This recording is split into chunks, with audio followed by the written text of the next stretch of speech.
Bueno, continuando con los temas de la clase, es necesario aclarar dos puntos que tienen que ver con la característica número 2, la que veníamos mencionando en clase, del derecho administrativo como derecho común a la administración pública.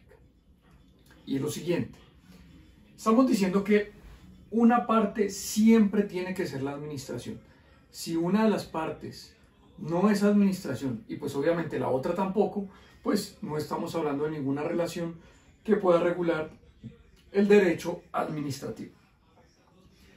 Entonces, hablamos de que hay algunas entidades o instituciones, organismos, como se les quiera mencionar, que tienen funciones administrativas, pero no actúan como administración.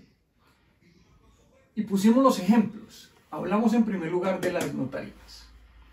Las notarías constitucionalmente se encuentran reguladas en el capítulo 2 de la función pública. La función pública es la misma función administrativa la que regula la administración pública. ¿Y en dónde se encuentra regulada? En el artículo 131, que dice lo siguiente. Artículo 131. Compete a la ley la reglamentación del servicio público que prestan los notarios y registradores, la definición del régimen laboral para sus empleados y lo relativo a los aportes como tributación especial de las notarías con destino a la administración de justicia. El nombramiento de los notarios en propiedad se hará mediante concurso. Entonces, como ustedes se dan cuenta, ahí regula gran parte. Y dice, continúa diciendo, corresponde al gobierno la creación, supresión y fusión de los círculos de notariado y registro y la determinación del número de notarios y oficinas de registro. Es decir, aquí habla tanto de los notarios como de los registradores de las oficinas de registro de instrumentos públicos. Bueno, ¿qué pasa con esas notarías? Entonces, como se dan cuenta, sí le corresponde una función eminentemente administrativa, ¿sí? Pero cuando ya vamos a la remisión legal que hace expresamente la notaría, encontramos la Ley 588 del 2000 que reglamenta el ejercicio notarial.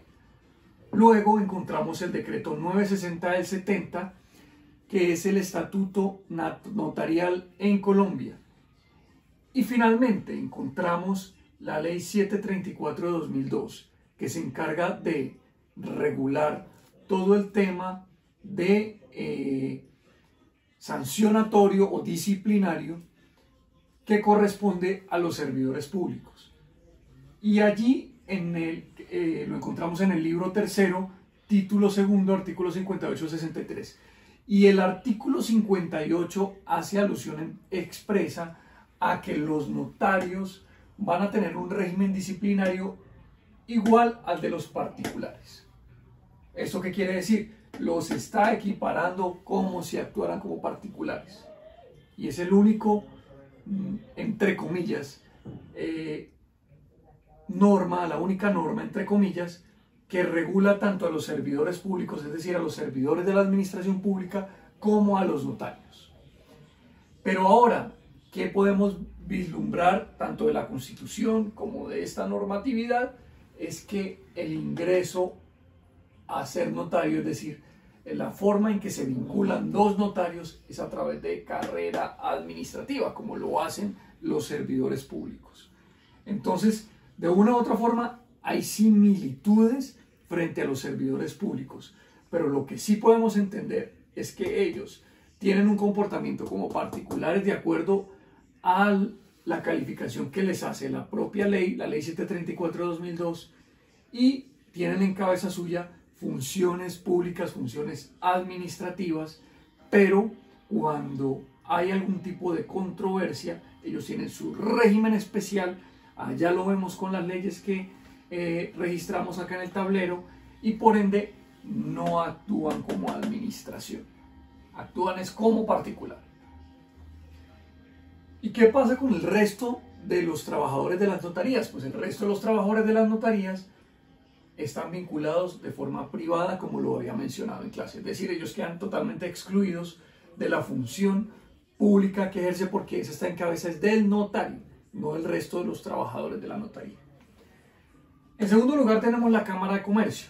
la Cámara de Comercio tiene unas funciones públicas o administrativas que son tener el registro público mercantil, el registro público o el registro único que se llama de proponentes, el RUP, que es el que se requiere para la contratación pública, y el registro público de las ESAL, que son las entidades sin ánimo de lucro.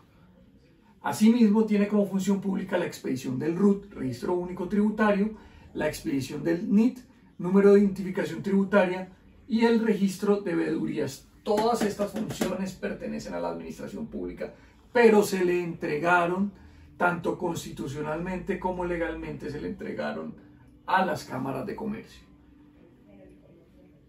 Ahora, en cuanto a las funciones privadas, encontramos que se encuentran reguladas en el artículo 86 de la Cámara de Comercio.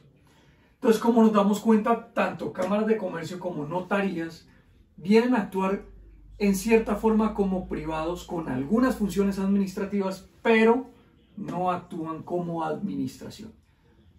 Y como lo mencionamos en clase, las notarías las regula la Superintendencia de Notario y Registro, y las cámaras de comercio la Superintendencia de Industria y Comercio. Recordemos que ellos tienen algunas funciones jurisdiccionales.